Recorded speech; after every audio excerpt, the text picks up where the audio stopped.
Bonjour à tous, aujourd'hui je vous propose un tuto caméo avec la silhouette caméo 4 pour moi mais que vous pouvez réaliser avec la portrait sans souci. Alors vous l'avez vu fugacement mais vous allez la revoir donc je vous propose de fabriquer une petite citrouille euh, qui peut être éclairée à l'intérieur, alors pas avec une bougie mais avec une petite bougie LED qu'on trouve dans beaucoup de magasins discount. Donc voilà. Donc c'est le fichier hashtag 452-191 sur le Silhouette Design Store. Donc ce tuto existe en anglais par la créatrice du design, c'est Laurie Whitlock. Euh, du coup, je ne l'ai pas trouvé en français, c'est pour ça que je vous le propose maintenant. Donc quand vous achetez le fichier avec votre abonnement ou alors à l'unité, vous allez vous retrouver avec toutes ces pièces à découper qui sont en couleur. Donc je suppose que le fichier existe également pour la Cricut. Vous pouvez faire pause pour voir les réglages d'ailleurs de la machine. Je vais imprimer sur du papier Basil. Donc il vaut mieux ne pas mettre la lame trop profonde. Moi j'ai mis 4. Par contre je l'ai fait travailler très doucement parce qu'il y a des découpes précises justement sur les petits quartiers là. Et par contre elle fait chaque passage. Je lui ai demandé de faire chaque passage 2 fois. J'ai réagencé mes dessins. Vous aurez besoin de 2 feuilles orange 30 par 30. Et puis après, j'ai pris des chutes de marron et des chutes de vert, parce qu'il y a la petite feuille et puis la petite queue. Voilà. Sachant que la deuxième feuille orange, vous n'aurez pas besoin d'utiliser toute la feuille. Donc on repasse sur le logiciel. Donc tout ça c'est ce qu'on a déjà découpé. Donc comme d'habitude, moi je mets toujours ce que j'ai découpé sur la droite et ce qui est à gauche c'est ce que je n'ai pas encore découpé. Donc je mets les pièces en orange qu'il me reste à découper et je lance la découpe avec exactement les mêmes paramètres que pour la découpe précédente. La découpe est maintenant réalisée. Donc pareil, il va falloir faire bien attention au moment de retirer le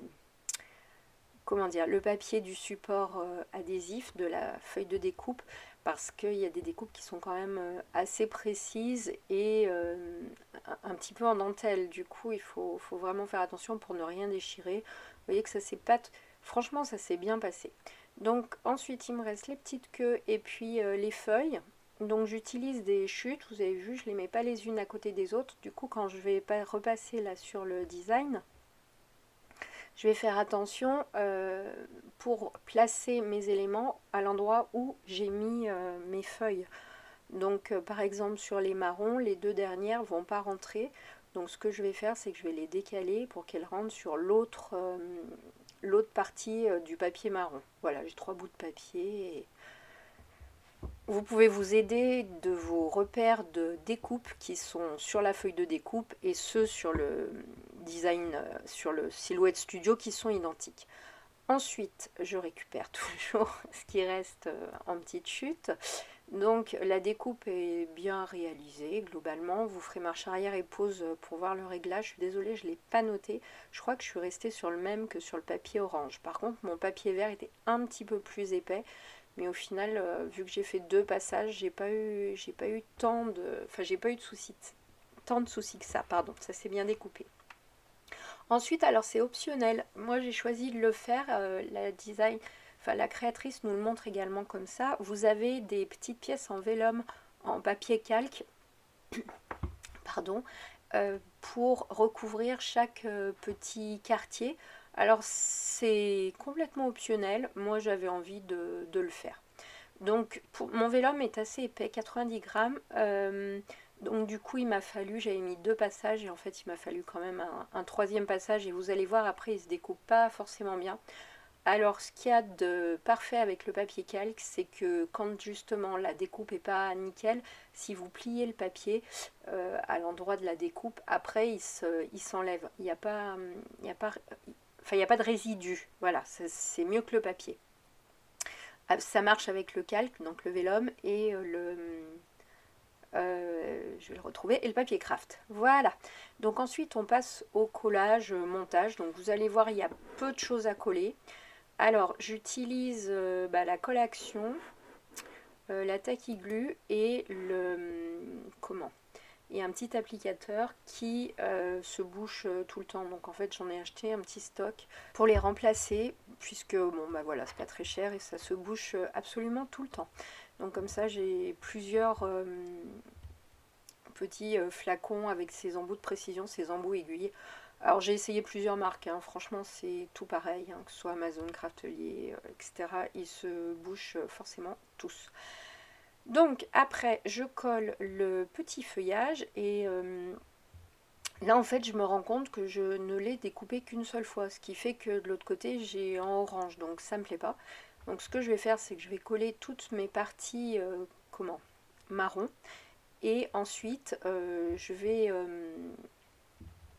relancer une découpe justement pour redécouper des feuillages pour les avoir de l'autre côté. C'était pas marqué sur le design qu'il fallait les découper deux fois, et de même ils n'étaient pas mis deux fois, alors que d'habitude, enfin toutes les pièces normalement elle met le nombre qu'il faut.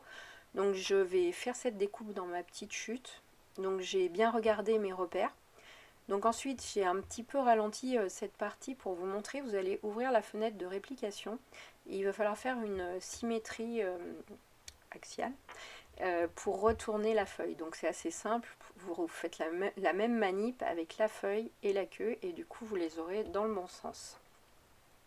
Ensuite vous les placez bien sur votre tapis de découpe par rapport à vos à l'endroit où vous avez positionné votre papier.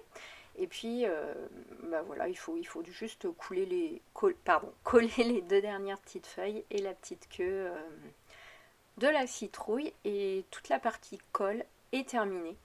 Donc en tout, pour la partie là que vous allez voir, ça m'aura pris 27 minutes.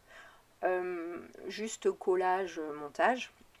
Tout ce qui est découpe, évidemment, c'est du temps qu'il va falloir rajouter. Mais c'est juste du montage en fait. Il n'y a pas beaucoup de collage. Donc il faut prendre la première partie de la citrouille, celle avec la feuille, et il faut prendre ensuite l'embout qui n'est pas complètement ouvert, percé. Et il faudra finir en dernier par la citrouille qui est complètement percée. Ensuite vous mettez les deux supports haut et bas. Il y a juste à glisser dedans, il y a les encoches, enfin tout marche franchement parfaitement, ça c'est toujours génial. Et après c'est pareil, il va falloir glisser les tranches dans chaque dans chaque quartier. Donc voilà, vous auriez très bien pu, comme je vous l'ai dit, ne pas mettre le vélum. Ça donnait, la citrouille était transparente. J'ai cherché une LED à la maison pour mettre à l'intérieur, mais en fait j'en avais pas. J'ai beaucoup de bougies, mais là du coup je n'ai pas trouvé mes LED, même dans les affaires de Noël. Donc malheureusement vous n'allez pas la voir éclairée de l'intérieur, mais je pense que ça va faire super joli. Alors sur le Design Store, il y a plein d'autres citrouilles de cette créatrice, voire même des citrouilles noires avec des designs d'Halloween. Donc n'hésitez pas à aller faire un tour et à vous éclater à faire ces petites citrouilles hyper faciles. Donc il me reste à peine 15 secondes pour vous souhaiter un joli mois de novembre, une belle fête d'Halloween, et puis j'espère que ce tuto vous aura plu. Je vous dis à très bientôt. Bye bye.